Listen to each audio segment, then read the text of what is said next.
Hello, doctors. My name is Dr. Jasmine Prajapati, ICU Medical Officer, UN Mehta, Ahmedabad, and with us, Dr. Harshil Shah, a psychiatrist in Apollo Hospital, Bhat Circle, Ahmedabad, and their own clinic at Bodakdev.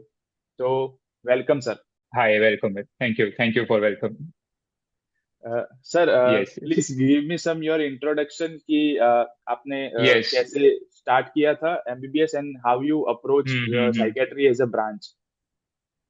Yes. So MBBS मैंने join किया 2013 में at GMERS medical college Gandhinagar. शुरू में जैसे अगर हम बताएं तो पूरे एमबीबीएस के 5.5 years में तकरीबन एंड तक आई वॉज नॉट श्योर कि भाई मुझे क्या पसंद है, कि किस में मेरा इंटरेस्ट है. मुझे कोई आइडिया वैसे नहीं आया था.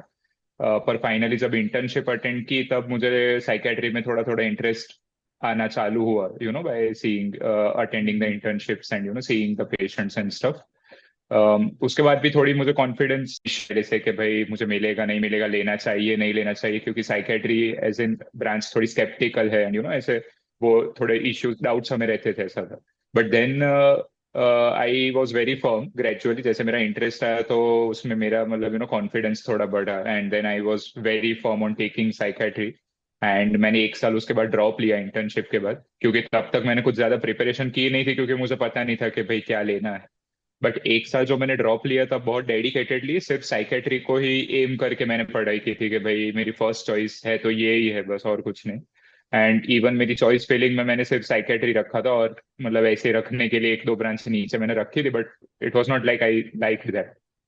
एंड फिर पूरा साल मैंने मेहनत किया विथ 2 और 3 इंस्टीट्यूट्स इन माइंड के भाई अगर चाहिए तो बीजे मेडिकल में चाहिए या फिर नीमैन सेम्स वगैरह ऐसे अच्छे इंस्टीट्यूट में से ही करना है. And with support of my parents and some friends I was able to get that score. And मुझे बीजे मेडिकल में फिर फाइनली साइकेट्री मिल गया. 2020 में मेरी रेसिडेंसी उधर चालू हुई. एंड जैसे मैंने एक्सपेक्ट किया था ऐसा ही रहा. साइकेट्री में मुझे एक्चुअली मजा आने लगा, talking with patients, knowing them. एक थोड़ी इंटरेस्टिंग ब्रांच थी as compare to other specialities के भाई मोनोटोनस कभी नहीं होता है, सब पेशेंट्स की अलग स्टोरीज होती है. They are very thankful when we treat them. तो फाइनली वो 3 साल भी अच्छे रहे थे. वैसे सपोर्टिव कलीग्स थे, मेंटोर्स अच्छे थे. एंड फाइनली मैंने 2023 में मेरा वो कंप्लीट हुआ. 1 साल मैंने एसआरशिप की. एंड फिर अभी मैंने 1 महीने पहले ही अभी बस मैंने अपोलो हॉस्पिटल्स भाट है उधर मैंने कंसल्टेंट ज्वाइन किया, full time consultant. And evening में I open my own clinic by the name Manoshanti the mind care clinic, इधर प्रहलाद नगर में, अहमदाबाद. तो फिजिकली ये जर्नी रही है वैसे. तो first of all congratulation sir. Sir आपने उसके बाद एसआरसी थैंक भी यू. बीजेएमसी मेडिकल कॉलेज से ही कंप्लीट की है. So now you have immense exposure of the various patients from the government setup and अभी आप कॉरपोरेट सेटअप में और अपने खुद के सेटअप में काम कर रहे हैं. तो आपको क्या डिफरेंस लगता है फर्स्ट ऑफ ऑल, क्योंकि सबके माइंड में ये रहता है कि अगर हम लेते हैं तो फिर उसमें भी इमरजेंसी, क्योंकि साइकेट्री में भी इमरजेंसी रहती है हमारी. जैसे अल्कोहल विड्रॉल वाले आ हम्म. गए, ड्रग्स विड्रॉल वाले हो गए, ठीक है, ऐसे हम्म. या फिर हम्म. आईसीयू में हो गए, साइकोसिस वाले पेशेंट होते हैं, तो उसमें इमरजेंसी रहती है. और कॉर्पोरेट या पर्सनल सेटअप में उतना नहीं रहता, तो वो चीज का क्या डिफरेंस रहता है फर्स्ट ऑफ ऑल. हम्म. हम्म. या सो गुड क्वेश्चन. इसमें एक्चुअली एक बहुत कॉमन स्टोरी हम सब फर्स्ट ईयर्स ने महसूस की थी. उसमें क्या था that when I took psychiatry मुझे लगा कि भाई अभी क्या ही इमरजेंसी होगी, अभी 5 बजे छूट जाऊंगा, ऐसा मैंने सोचा था फर्स्ट ईयर में. हाँ. तो मुझे लगा 5 5 6 बजेंगे तो अभी घर जाना रहेगा. फिर मुझे पता चला कि भाई आज नाइट है तेरी, जैसे हमारे सीनियर्स से बताया कि भाई नाइट ड्यूटीज आएगी. तो मैंने कहा क्या नाइट ड्यूटीज इसमें. फिर जैसे हमने एक्सपीरियंस की तो हम लोग लाइक वी वर 6 रेसिडेंट्स, तो प्रोबेबली ऐसा होता था that every alternate day night करना ऐसा रहता था फर्स्ट ईयर्स में. तो एंड जैसे हमारी बैच का आपको पता हो because of Covid and all हमने ऑलमोस्ट 2 साल फर्स्ट ईयर ही किया है. सेकेंड ईयर हमें मिला ही नहीं है पीजी में. यस, तो right. Not just 1 year but for 2 years we were only in the ward. मतलब आप ऐसा मान सकते हो कि नाइट ड्यूटीज हमने 2 साल की रेसिडेंसी के, जो आइडियली सिर्फ 1 साल ही करनी होती है. तो हमें बहुत एक्सपोजर ऑलरेडी बहुत सारे अलग अलग वेराइटीज का मिल गया. उसमें कैसा होता है कि रात को साइकेट्री में इमरजेंसीज आती ही है when it comes to government setup. And most common emergency होती है alleged history of suicide attempts, बराबर, वो सबसे यस. कॉमन देखा गया है. तो आप तो मानोगे नहीं, जैसे हम एक नाइट में हम 5 से 6 ऑन एन एवरेज अटेंड करते थे पर डे, मतलब पर नाइट। दिन के तो अलग ही थे but every night there use to come like every now and then किसी ने फूड एसिड इंजेक्शन किया, या फिर किसी ने कट मार्क्स किया, किसी ने ये किया, किसी ने कूद जंप किया, ये सब। तो ये सब हमने फ्रीक्वेंटली हैंडल किया है। सेकेंडली इसके अलावा क्या है कि अल्कोहल विड्रॉल के पेशेंट्स हो गए, let's say alcohol withdrawal delirium, वो भी एक टाइप की साइकेट्रिक इमरजेंसी होती है कि भाई लॉन्ग टर्म किसी की डिपेंडेंसी है अल्कोहल पे और तुरंत उसको नहीं मिल रहा, तो वो जो विड्रॉल फीचर आते हैं उसमें इमरजेंसी में आते, स्कीजोफ्रेनिक्स आ सकते हैं शायद, कि भाई एक्यूट साइकोसिस में कोई पेशेंट है, एजिटेटेड है, तो उनको लेके आ सकते हैं, राइट। एंड इसके अलावा कन्वर्जन डिसऑर्डर के पेशेंट्स कभी कभार इमरजेंसी में आते थे। तो ऐसे नाइट में भी पेशेंट्स तो चालू ही रहते थे। तो ये टाइप का सिनेरियो होता था। एंड वैसे एवरी पेशेंट्स का मैनेजमेंट स्ट्रेटेजी वाज डिफरेंट, मतलब कि भाई अल्कोहल विड्रॉल को हम अलग तरीके से हैंडल करते, सुसाइड अटेम्प्ट को थोड़ा काउंसिल करना पड़ता है, कन्वर्जन वाले को अलग तरीके से हैंडल करना। तो ये सारे चैलेंजेस हमने फेस किए थे, पर साइकेट्री में भी आ ही सकते emergency. But yes, when you are in your own clinic तब चांसेस काफी कम हो जाते, क्योंकि हम्म। अल्टीमेटली आप ही समझो कि भाई सिचुएशन ही अगर ऐसी होगी तो वो लोग कोई हॉस्पिटल्स में ही जाएंगे, भाई एसिड इंजेक्शन किसी ने कर लिया है, अल्कोहल विड्रॉल है, तो ये सारी एकदम एक्यूट इमरजेंसी केसेस है, तो ये सब आपके क्लिनिक में आएंगे ऐसा नहीं होगा। बट एज यू ग्रो शायद कभी कभार मे बी क्लिनिक पे भी आ सकता है ऐसा कुछ कॉल आ गया, क्योंकि आजकल तो कैसा है कि मान लो कि भाई कपल के बीच में कोई झगड़ा हो गया और झगड़े में किसी ने कुछ यस। कर दिया, राइट, कोई घर से रिलेशनशिप भाग गया, इश्यूज। तो ये यस। रिलेशनशिप इश्यूज हो गए, एकेडमिक इश्यूज हो गए, बहुत एकेडमिक। बहुत सारी छोटी मोटे स्ट्रेसर्स होते हैं जिसके कारण रात को भी कोई डिस्टरबेंस आ सकता है, तो दे माइट कॉल यू, मतलब। यस। बट गवर्नमेंट सेटअप में रेसिडेंसी में नाइट केसेस ज्यादा रहते हैं, प्राइवेट में कम रहता है, ऐसा hardly once in a month और ट्वाइस इन अ मंथ, बाकी नाइट का प्राइवेट में नहीं होता usually. Okay sir. Sir, yes. हर जैसे रेसिडेंसी की आपने बात की, ये तो जो काफी लोगों को पता नहीं होता है कि साइकेट्री में ये इमरजेंसीज रहती है इसके बारे में। और सर, एक और चीज होती है कि साइकेट्री जब हम पढ़ते हैं, जैसे हमें यूजी में पढ़ाई जाती है एमबीबीएस के टाइम पे, वो बहुत ही कंसाइज पढ़ाई जाती है। But we have seen that के बहुत ही वेरियस टाइप की ट्रीटमेंट्स रहती है, बहुत ही डिफरेंट साइकोलॉजी रहती है हर एक की पेशेंट की। तो उसमें क्या चैलेंजेस होते हैं एज अ डॉक्टर, क्योंकि अप्रोच करना हम्म हर एक डॉक्टर का अलग एक अलग तरीका होता है, हर एक सेटअप में अलग तरीका होता है, तो उसके बारे में बताइए। और दूसरी एक चीज है कि बहुत लोगों को ये डाउट होता है कि हमें साइकेट्री लेना चाहिए या नहीं लेना चाहिए अगर हमें कोई प्रॉब्लम है। ठीक है, कि हमें हम्म पहले एंजाइटी या डिप्रेशन के इश्यूज रह चुके हैं, या फिर हमने भी कुछ गलतियां करी, या हमने पहले दवाई ले रखी है, तो हमें एज अ साइकेट्री लेना चाहिए, या साइकेट्री एज अ ब्रांच हमें वापस अफेक्ट कर सकती है पेशेंट्स को सुन के, या हम्म उनके साइकेट्रिक प्रॉब्लम सुन के, ऐसे ये स्टिग्मा रहता है हर हम्म एक के माइंड में, क्वेश्चन में, तो उसके बारे में कुछ बताइए। हम्म। नहीं, वेरी गुड क्वेश्चन, और one of the most common question which is asked. तो पहले इसको हम दो पार्ट में डिवाइड करेंगे। जो पहले आपने बताया कि भाई थियोरेटिकल साइकेट्री जो हम पढ़ रहे हैं वर्सेस क्लिनिकल एक्सपीरियंस में क्या फर्क है, अभी इसमें क्या है कि जैसे थियोरेटिकली आप पढ़ोगे तो एवरी डिसऑर्डर है सम और अदर क्राइटेरिया, कि भाई मान लीजिए कि अगर मेजर डिप्रेसिव डिसऑर्डर है, आप डीएसएम खोल रहे हो, तो गिन के वो 9 सिम्टम्स है उसमें से 5 होने चाहिए, तो ये है। होना चाहिए। एंजाइटी में ये है तो ये है, मतलब इट इज लाइक पॉइंट्स होते सारी चीजों में, कि स्कीजोफ्रेनिया में ये 5 सिम्टम है तो अगर ये है तो हाँ। स्कीजोफ्रेनिया है। क्लिनिकल प्रैक्टिस बहुत अलग है। क्लिनिकल प्रैक्टिस में पेशेंट आपको कुछ भी लेके आ सकता है, मतलब कोई फिक्स नहीं होता है। कि मतलब जैसे मान लो कि अगर डायबिटिक पेशेंट है और आप उसको डायग्नोस कर रहे हो कि भाई लेट्स एक्सेसिव यूरिनेशन है, थर्स्ट है, पॉलीयूरिया, ये सारी चीजें हैं, तो काफी सारे डिसऑर्डर में कैसा we have some fixed symptomatology कि भाई ये स्पेक्ट्रम में तो यही होगा। But when it comes to psychiatry तो इट इज वेरी वेरिएबल, मतलब जैसे मान लो कि अगर कोई पेशेंट आएगा, वो सिर्फ इतना बहुत होते हैं, जो one of the most common symptom हमने क्लिनिकली देखा हुआ है, which are why overthinking. अभी वो ओवर यस। Thinking yes. ही बताएंगे, वो कुछ सब कुछ नहीं बताएंगे आपको कि भाई मैं डिप्रेशन में हूँ या फिर मेरा मन सैड है और एवरीथिंग। तो वो ओवर थिंकिंग में से ढूंढ निकालना कि भाई इसको क्या है, क्योंकि ओवर थिंकिंग तो हर चीज में हो सकती है, राइट। वो एंजाइटी में हो सकती है, डिप्रेशन में हो सकती है, शायद स्कीजोफ्रेनिया में भी थोड़ी ओवर थिंकिंग हो, सब्सटेंस अब्यूज में भी ओवर थिंकिंग। तो वो यस। Over yes. थिंकिंग के बारे में पूछना, सारे सिम्टम के बारे में पूछना, भाई ये है, ये नहीं तो वो है, पास्ट में क्या था, उसके पहले क्या था, फैमिली हिस्ट्री क्या है, तो बहुत सारी चीजें पूछनी पड़ती है, फिर हम डायग्नोसिस पे पहुंचते हैं। ऐसे कोई आके नहीं बोल देगा कि डॉक्टर मैं एंजाइटी में हूँ, ऐसा कोई नहीं बोलता। अनलेस समवन इज एक्चुअली, अगर ऐसा भी बोलते हैं ऐसा नहीं है, but in majority of cases it is up to us to dig out. History taking बराबर की है, कुछ कुछ इन्वेस्टिगेशन करे, फैमिली हिस्ट्री, पास्ट हिस्ट्री, सब कुछ पूछा, and then we come to conclusion कि भाई ये हो सकता है ऐसा।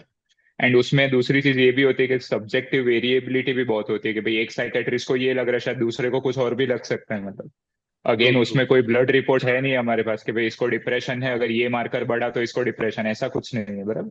आपको लगा कि ये है, उसको लगा कि नहीं है, तीसरे को कुछ और लगा, तो it is up to it rest on our ability to diagnose. And हमारा कितना एक्सपीरियंस रहता है रेसिडेंसी में, वो बहुत इंपॉर्टेंट। सेकंड जो आपने बताया कि भाई साइकेट्री देखिए हमारी मेंटल हेल्थ अफेक्ट होगी, तो वो मैं बोलूंगा ना सबसे बड़ा मिथ। गलत रूमर रहा है अभी तक का, मतलब वन ऑफ द बिगेस्ट हाँ, मिथ, मतलब क्योंकि बहुत बिगेस्ट ऐसा मिथ। कभी देखा ही। Exactly, because it is never seen, मतलब जब मैंने साइकेट्री लिया और मैंने मेरे सीनियर्स को पूछा तो सब मतलब they were simply laughing that nothing, it is not true at all. अभी इसका मतलब ये नहीं कि आपकी मेंटल हेल्थ नहीं अफेक्ट हो सकती, बट अगर अफेक्ट होनी है तो साइकेट्री ही रिस्पॉन्सिबल, ऐसा नहीं है, राइट। नहीं अभी है। उसमें क्या अफेक्ट होनी होगी तो कोई भी रीजन से अफेक्ट हो सकते हैं, but because you are talking with some patient who is depressed, तो उसको सुन के हमारी मेंटल हेल्थ अफेक्ट होती है, ऐसा नहीं होता है। क्योंकि उसमें क्या होता है कि शुरू में शायद एडजस्ट करने में आपको थोड़ी इश्यू हो बातचीत करने में, but with in 2 months 3 months हम वो जोन में आ ही जाते हैं कि भाई हम डॉक्टर और वो पेशेंट है, तो वो जो प्रोफेशनलिज्म होती है मतलब वो अपने आप आ राइट। जाती है। अभी अगर कोई ओवर थिंकिंग वाला पेशेंट आया तो मैं डायग्नोस करने के लिए उसको 4 5 क्वेश्चन पूछूंगा कि भाई तेरे को ये है, वो है, ये नहीं है, कैसा रहा। तो that itself bring a sense of professionalism, और वो बाउंड्री अपने आप ही बन जाती है, मतलब फिर वो राइट। अगर आपने 15 मिनट लिया इंटरव्यू, आधा घंटा लिया, फिर वो पेशेंट गए, तो धीरे धीरे आप रेसिडेंसी करोगे ऐसे वो बाउंड्री आ जाएगी, तो ऐसा कभी नहीं होने वाला कि उससे आपकी मेंटल हेल्थ अफेक्ट होगी। एंड दूसरा, लोगों को ऐसा भी लगता है कि पूरे दिन साइकेट्रिक पेशेंट से बात करके आपका मन भी ऐसा हो जाएगा, पर ऐसा भी नहीं होता है। राइट। क्योंकि साइकेट्री तो बहुत बड़ा स्पेक्ट्रम है, अभी उसमें आपको डी एडिक्शन के पेशेंट भी आएंगे, साथ साथ में सेक्सुअल डिसऑर्डर के पेशेंट भी आ सकते हैं, बराबर। तो द थिंग इज दैट ऐसा नहीं है कि सिर्फ डिप्रेशन के पेशेंट ही आ रहे हैं, आप देख रहे हो पूरे दिन। राइट। स्किज़ोफ्रेनिया, ये बहुत बहुत सारी अलग अलग चीजें होती है which you have to deal with, right. तो वो सारे पेशेंट एक जैसे नहीं होते कि भाई आपका मेंटल हेल्थ उससे अफेक्ट हो। And even if you have some issues already कि भाई आपको डिप्रेशन एंजाइटी है तो नहीं लेना चाहिए, ऐसा भी नहीं, क्योंकि डिप्रेशन एंजाइटी पैनिक अटैक्स अगर आपकी हिस्ट्री रही है तो वो हाँ। कोई ऐसी कंडीशन नहीं है जो लाइफ टाइम रहेगी, मतलब। तो अगर राइट। आपको साइकेट्री लेना है पर आपको ऐसा डर है कि मुझे हिस्ट्री रही थी पैनिक अटैक की, तो किसी को सुन के मैं भी पैनिक हो जाऊंगा, ऐसा नहीं होता है। अगर होना होगा तो कोई भी चीज से हो सकता है वो। जैसे राइट। फॉर एग्जांपल लेट से कि अगर आपको पहले पैनिक अटैक आ रहा है, अभी भी इनकेस पैनिक अटैक आ रहा है साइकेट्री लेने के टाइम पे भी, तो आपको यही चीज सोचनी है कि भाई साइकेट्री ऐसी ब्रांच है जो लाइफ टाइम के लिए मुझे पसंद है और मुझे लेनी है, तो panic attack should not stop you from taking it. क्योंकि पैनिक अटैक का ट्रीटमेंट करवाया तो भाई 1 महीने में भी ठीक हो जाएगा वो तो। पैनिक अटैक कोई ऐसी चीज नहीं है जो आपको लाइफ टाइम रहने वाली है, right. So if you're taking treatment for it and if you get better, then it is not at all an issue that, बराबर, तो you should go forward if you want to take it. Okay. और दूसरा एक myth रहता है कि अ, अ, एक social stigma हम्म है जो फैमिली रिलेटिव्स और पब्लिक के बीच में है कि ये मगज के डॉक्टर है, ठीक है, हम्म इसमें लाइक इसमें तो कोई हैंड्स ऑन नहीं होता है, इसमें पेशेंट को रिकवरी भी नहीं आती तो लेस सेटिस्फेक्शन मिलता है, मतलब पेशेंट की रिकवरी होने में टाइम लगता है, तो हमें खुद भी ये होता है कि हाँ 2 महीने लगेंगे, 3 महीने लगेंगे। तो ऐसा होता है कि काफी लोगों को जल्दी सेटिस्फैक्टरी रिस्पॉन्स चाहिए पेशेंट से, ठीक है। तो उनके बारे में आप क्या कहोगे कि उनको लेना चाहिए, नहीं लेना चाहिए, या फिर वो थिंकिंग के बारे में क्या कहोगे हम्म। आप? देखिए इसमें अगेन मैं एक बहुत बड़ा पॉइंट टच करना चाहूंगा इसमें कि भाई pros and cons of psychiatry, ठीक है। हाँ। तो आपको प्रोज एंड कॉन्स पहले ही पता होने चाहिए, फिर ही साइकेट्री लो आप, ताकि राइट। बाद में जाके आपको रिग्रेट ना हो कि भाई ये मैंने एक्सपेक्ट किया था और ये सब। तो अभी उसमें कैसा है कि when it comes to let's say cons cons of psychiatry पे फोकस मैं करूंगा पहले, बराबर। राइट। तो उसमें कैसे है, अभी साइकेट्री में डेफिनेटली प्रोसीजरल ब्रांच नहीं है, ज्यादा से ज्यादा उसमें ईसीटी आरटीएमएस कुछ कुछ मोडेलिटीज है ट्रीटमेंट की, पर उससे ज्यादा और कुछ नहीं है, मतलब कि भाई हम्म। सर्जरी कर ली, एक सर्जरी आपने कर दी और इतने कमा ली, ऐसा नहीं होने वाला। तो साइकेट्री ऐसा सोच के मत लेना कि मुझे क्विक मनी मिल जाएगा या मैं बहुत अमीर तुरंत बन जाऊंगा, ऐसा नहीं होने वाला, आपको टाइम लगेगा ही। एंड अल्टीमेटली वो टाइम तो मुझे लग रहा है सारी ब्रांच में लगता है, true so true. But the thing is that अभी लेट्स से कि अगर आपने एमडी साइकेट्री की है और आप ईसीटी वगैरह तो रेसिडेंसी में सीख ही लोगे, उतनी कोई बड़ी बात है ही नहीं वो। पर अभी पीजी करने के बाद ऐसा तो है नहीं कि आप तुरंत ईसीटी देने लगोगे, क्योंकि पहले तो आप अपना सेटअप बनाओ, फिर वो सेटअप ओपीडी सेटअप बनाओ, फिर धीरे धीरे आप अगर ईसीटी अफोर्ड कर पाओ तो वो अपने क्लिनिक पे डालो। तो इट टेक्स टाइम मतलब ये सब करने में। तो रेसिडेंसी के बाद मान लो कि it depends again on your financial condition, जल्दी कर सकते हो तो जल्दी भी कर सकते हो, ऐसा कुछ नहीं है। But the thing is what I want to say is के शुरू में ईसीटी करके या कोई प्रोसीजर करके मैं पैसा कमा लूंगा, ऐसा नहीं होने वाला। शुरू में सिर्फ ओपीडी ही हमारा एक सोर्स ऑफ इनकम है।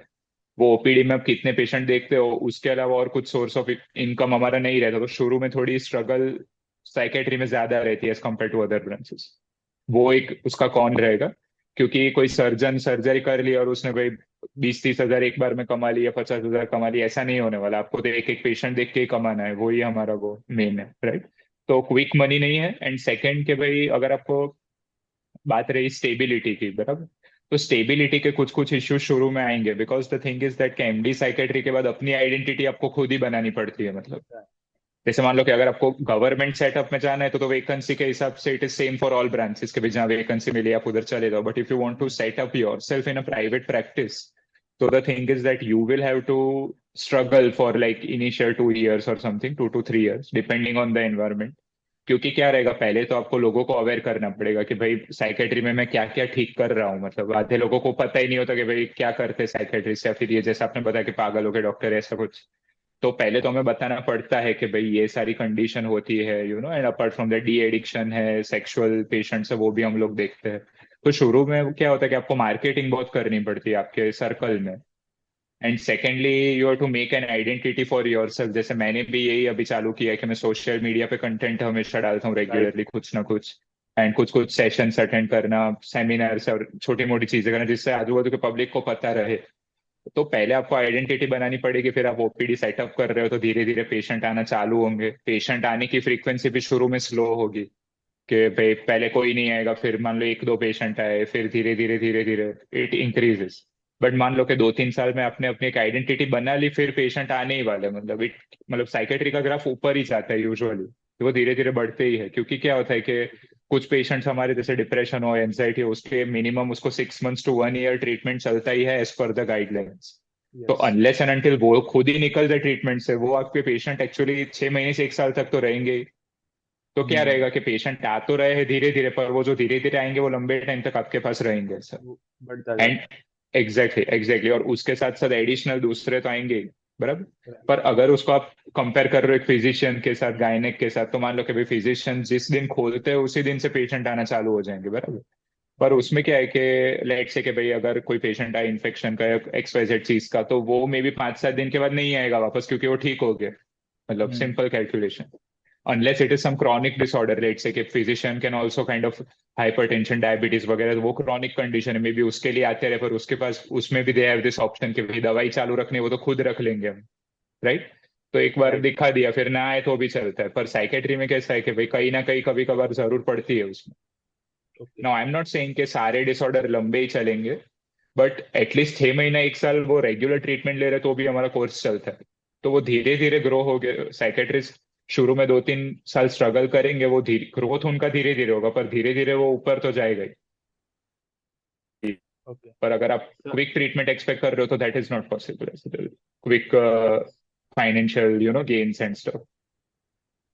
और सर एक और चीज रहती है कि एक जो हमने बात करी कि खुद को पैनिक अटैक, हम्म उसके बारे में दूसरी एक चीज होती है कि सम रेसिडेंट जो बनने वाले होते हैं, जो एस्पिरेंट होते हैं, नीट पीजी एस्पिरेंट, वो सोचते हैं कि हम तो उतने कम्युनिकेटिव है नहीं, ठीक है, हमें इसमें काउंसलिंग करना होगा, हिस्ट्री लेनी होगी, बहुत ही लाइक पेशेंट से हम्म बात करनी पड़ेगी तभी समझ में आएगा।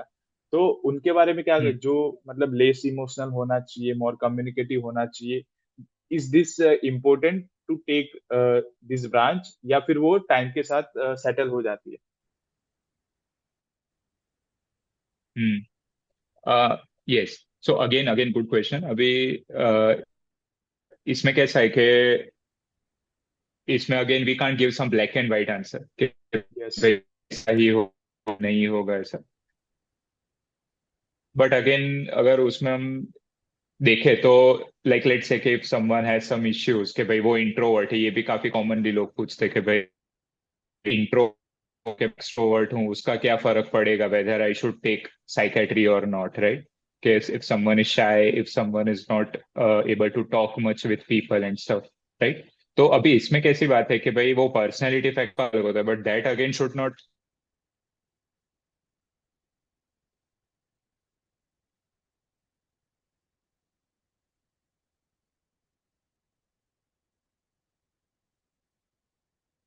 नहीं कर सकते हो, या फिर आप कम बातचीत करना पसंद करते हो, तो भी you can take psychiatry, because जो रेसिडेंसी का हमारा जो ट्रेनिंग और कोर्स है उसमें धीरे धीरे आप चीजें सीखी जाती है। जैसे when you deal with patients, when you talk with patients, तो वो जो एबिलिटी हमारी है वो धीरे धीरे आ जाती है, राइट? तो अल्टीमेटली, और उसमें कैसा है कि work is different and personal life is different. कि भाई अगर आप साइकेट्री में आपका काम चालू कर रहे हो तो 9 to 5 जो आपका वर्क कर रहे हो, अभी एक सवाल आप खुद को पूछिए कि if you are an introvert, right? अभी आप इंट्रोवर्ट हो और 9 to 5 कोई जॉब कर रहे हो, तो वो जॉब के टाइम पे तो you are focus there only, मतलब आपके राइट। पर्सनल लाइफ में you might be introvert, but आपके काम में you have to deal with people, तो वो जोन में हम अल्टीमेटली आ ही जाते that we have to communicate with people. तो try to consider this as a, कि अगर आप नाइट अगर कहीं पे टाइम दे तो वो धीरे धीरे आपकी स्किल आई जाएगी लोगों से बात करने की। So again that should not be a factor कि भाई मैं इंट्रोवर्ट हूँ या शाय हूँ, टॉकेटिव नहीं हूँ, तो मुझे नहीं लेना चाहिए, ऐसा नहीं है। And personal life is different. Okay. Sir, एक और मिथ रहता है, यस। जैसे हमने कॉन्स की बात करी, एक और कॉन्स है। वैसे प्रोज तो खुद को हाँ ब्रांच लेनी है, वही एक प्रो है कि आपको ये ब्रांच लेनी हाँ है। ठीक है। सब ज्यादातर कॉन्स के बारे में हाँ। सोचते हैं। एक और चीज है कि एक तो वर्क लाइफ बैलेंस के बारे में होता है, और हम हम्म उसके बाद as a easily job available है, वर्क लाइफ बैलेंस है कि नहीं है। ठीक है, ये सबसे बड़ा क्वेश्चन हम्म रहता है, क्योंकि ऐसा तो है नहीं कि आप गवर्नमेंट से करो या प्राइवेट से करो, इट्स अपॉन यू कि हाउ यू लर्न। बट उसके बाद जॉब हम्म। अवेलेबिलिटी और वर्क लाइफ बैलेंस के बारे में क्या है? हाँ, श्योर। सो उसमें कैसा है जॉब अवेलेबिलिटी के बारे में, जैसे मैंने आपको बताया कि भाई एक उसका दूसरा कौन, ये साइकेट्री कॉर्पोरेट्स में इजीली जॉब अवेलेबल नहीं है साइकेट्रिस्ट के लिए। गवर्नमेंट सेटअप चलिए, अगर आपको करना ही है, गवर्नमेंट में जाने की इच्छा है, तो उधर कहीं ना कहीं में भी आपको वैकेंसी मिल गई, पर वो भी अभी मुश्किल है सारी ब्रांचेस के लिए, बराबर। पर जैसे मान लो कि भाई एमडी एनेस्थेटिस्ट है, अभी उनको शायद आईसीयू में वो लोग ले लेंगे, या कोई भी कॉर्पोरेट्स में दे गेट इजीली, ऐसे देखने जाए एज कम्पेयर टू साइकेट्री। पर साइकेट्रिस्ट के लिए कोई जॉब है ही नहीं, ऐसा ही आप मानो। अभी आई वॉज लकी, लाइक अगर आपको जैसे मान लो कि मैं अपोलो के साथ अटैच्ड हूँ, नो डाउट, पर द थिंग वॉज दैट कि वो टाइम पे उनको जरूरत बहुत थी, मतलब इसीलिए मुझे उधर मिल गया, ऐसा आप समझो। कि उधर हम्म। विजिटिंग साइकेट्रिस्ट आते थे, कोई फुल टाइम नहीं था, तो it was my luck that I got it. पर ज्यादातर केस में आपको कॉर्पोरेट में कोई साइकेट्रिस्ट को नहीं रखने वाला, क्योंकि कॉर्पोरेट हॉस्पिटल का माइंडसेट क्या होता है कि भाई उनको उनका ग्रोथ बढ़ाना है, राइट? उनका ग्रोथ कैसे होगा, फाइंड रेवेन्यू बेस्ड या जो भी, कि by surgeries and procedures, right? तो भाई एक सर्जन सर्जरी करेगा, कुछ करेगा, तो उनको वो ज्यादा पैसे उनको दे रहा है as compare to psychiatry. Psychiatry में कोई है ही नहीं प्रोसीजर, वो तो ओपीडी देख के कितना दे पाएगा उनको। राइट। तो why would a corporate invest in psychiatrist के भाई को कैबिन भी दे और उनकी मार्केटिंग करे, और हमें क्या मिलेगा भाई? आप समझे तो। कॉर्पोरेट्स में हमारी जॉब नहीं रहती है, but ultimately private practice he main option रहता है साइकेट्री में, अगर आपको करना हो तो। पर फिर अगेन इट डिपेंड्स कि भाई प्राइवेट साइकेट्रिस्ट, अगर आपको प्राइवेट क्लिनिक चालू करनी है, तो वो एक दूसरा प्रो ये है साइकेट्री का कि ज्यादा इन्वेस्टमेंट की जरूरत नहीं है। ट्रू। अल्टीमेटली आपको क्या करना है, एक रूम है, रिसेप्शन है, वेटिंग एरिया है, that's it, you don't need anything else, आप बात करो, वही आपका एक मेन एबिलिटी है। बट प्राइवेट प्रैक्टिस में भी आपको ये शायद इश्यूज हो सकते हैं कि भाई कंपटीशन, दूसरे लोग, right, competing with other psychiatrist, अगर वो टाउन में है, तो 2-3 साल का हमें थोड़ा लेटेंसी लगता है थोड़ा सेटल होने में। So right. That is something I would like, मतलब इन शॉर्ट अगर मैं समराइज करूँ, तो आपको ग्रो होने में टाइम लगेगा, बट होंगे तो धीरे धीरे होगे यार, ग्रो ग्रेजुअली। तो ग्राफ धीरे धीरे बढ़ेगा, पर टाइम ज्यादा लगता है as compare to other branches. Yes sir, अभी तो राइट नाउ तो job availability in all branches are like little saturated, क्योंकि अगर आप मेट्रो हम्म सिटी में रहोगे तो फिर आपको उस हिसाब से कंपटीशन मिलेगा। बट अगर आप सोच रहे हो कि थोड़ा टायर 2 टायर 3 सिटी में, तो आप इजीली अपना सेटअप भी कर सकते हो, या फिर आप कोई मल्टी स्पेशलिटी हम्म हॉस्पिटल भी ज्वाइन कर सकते हो, क्योंकि वहाँ पे रिक्वायरमेंट ज्यादा होती है, पेशेंट्स भी अवेलेबिलिटी होती है, but so much doctor didn't want to go there. तो अगर आप अपना थोड़ा हम्म। माइंडसेट चेंज कर सकते हो, अगर आपको ग्रो करना है, तो you can go there. Sir एक और क्वेश्चन होता है हम्म। कि yes, is this branch impact a person's personal life, family life और लव लाइफ, ऐसा इट्स राइट। हेल्पिंग, और या कुछ अफेक्ट होता है उसकी वजह से कि हाँ ऐसा काम है, ऐसा काम है, या मोर अंडरस्टैंडिंग? देखिए इसमें कैसा है। राइट। सी इसमें ना साइकेट्री लेने के पहले लोगों को बहुत वियर्ड वियर्ड क्वेश्चन शुरू में होते हैं, और इट इज नॉर्मल कि भाई will it change me as a person and this that. But ultimately you have to understand one thing, है तो एक प्रोफेशन ही आपका, बराबर। तो अल्टीमेटली कैसा है कि ऐसे कोई मेजर कोई चेंजेस नहीं आने वाले कि भाई इससे मेरा लेवल सुधरा या बिगड़ा या ये हुआ वो हुआ। काफी लोगों को लगता है साइकेट्री लेके मेरे अंदर कोई ऐसा मैजिक आ जाएगा दैट मैं सबको पहचान लूंगा। कोई लोग ऐसे होते हैं जिनको ऐसा लगता है लेके मैं खुद को हील कर दूंगा, ये तो ये सब नहीं होता। Ultimately it is a profession, right. तो आपको क्या देखना है कि भाई ये ब्रांच मुझे वर्क लाइफ बैलेंस अच्छा दे रही है, राइट। ये ब्रांच में मुझे कॉम्प्लिकेशंस उतने नहीं डील करने पड़ रहे, जैसे रात को दौड़ना, इधर जाना उधर जाना। आप समझे, ज्यादा से ज्यादा क्या है कि भाई कुछ भी हो, you to counsel, you to give medication, make changes in medication. उससे ज्यादा ऐसा कुछ नहीं, बराबर। एक कॉमन चीज ये भी है कि अगर आप हाई हेक्टिक ब्रांच ले रहे हो तो उसमें कैसा होता है कि भाई वर्क लाइफ बैलेंस अगर मेंटेन नहीं हो रहा, स्ट्रेस ज्यादा, तो उसका फ्रस्ट्रेशन आपके पार्टनर पे निकल सकता है, फैमिली पे निकल सकता है, राइट, राइट। राइट। साइकेट्री में ऐसा लीस्ट पॉसिबिलिटी है कि भाई वर्क का प्रेशर या फ्रस्ट्रेशन किसी और पे निकले, ऐसा नहीं होता है। तो ऊपर से your work life balance will maintain well if you are yes. Choosing psychiatry. Personal life will also be well only. उससे कोई कोई फर्क नहीं पड़ता है किसी को। Thank you sir. ये काफी मिथ्स थे जो साइकेट्री ब्रांच के बारे में आपको भी किसी ने पर्सनली पूछे होंगे। बाकी जो भी क्वेश्चंस यस है यस। कि एमडी वर्सेस डीएनबी, और private college versus government college, उसके बारे में बहुत सारे वीडियोस ऑलरेडी अवेलेबल है, but no one is talking about कि जो मिथ्स है, हमें जो हमारे माइंड में क्वेश्चंस है उसके बारे में कोई बताना नहीं चाहता, क्योंकि कॉलेज सबको पता है कि जो रैंक आया है उसके हिसाब से मिलने वाली, एक कॉलेज ऊपर नीचे हो सकती है, ठीक है। तो हम्म। इट्स अब हो गया, उसमें आप कुछ चेंज नहीं कर पाते। जो क्वेश्चन है वो है कि आपको ब्रांच लेनी है या नहीं लेनी है, उसकी क्लैरिटी के लिए। और दिस आर द बिल्कुल कॉमन बिल्कुल। स्टिग्मा पीपल्स इन माइंड, और सबसे बड़ा वही होता है कि डेफिनेटली। कॉन्स देखना ज्यादा इंपॉर्टेंट है, प्रोस, क्योंकि प्रोस तो हम्म। आपको खुद को ही बनाने हैं, वेदर इट इज बिल्कुल बिल्कुल। फाइनेंशियल थिंग और वॉट एवर, ठीक है। तो राइट राइट राइट, बिल्कुल। तो sure sure, thank you thank you. Sir. And या श्योर श्योर, एक दो पॉइंट सिर्फ मैं ये बताना चाहूंगा कि जैसा आपने ये पूछा था कि भाई पागलों की ब्रांच या you know all that. Yes, yes, तो यस, यस। अल्टीमेटली वो चीज भी आपको रोकनी नहीं चाहिए साइकेट्री लेने से, बराबर। क्योंकि उसमें क्या होगा कि अभी चीजें बढ़ रही है, अवेयरनेस भी अच्छी हो रही है धीरे धीरे।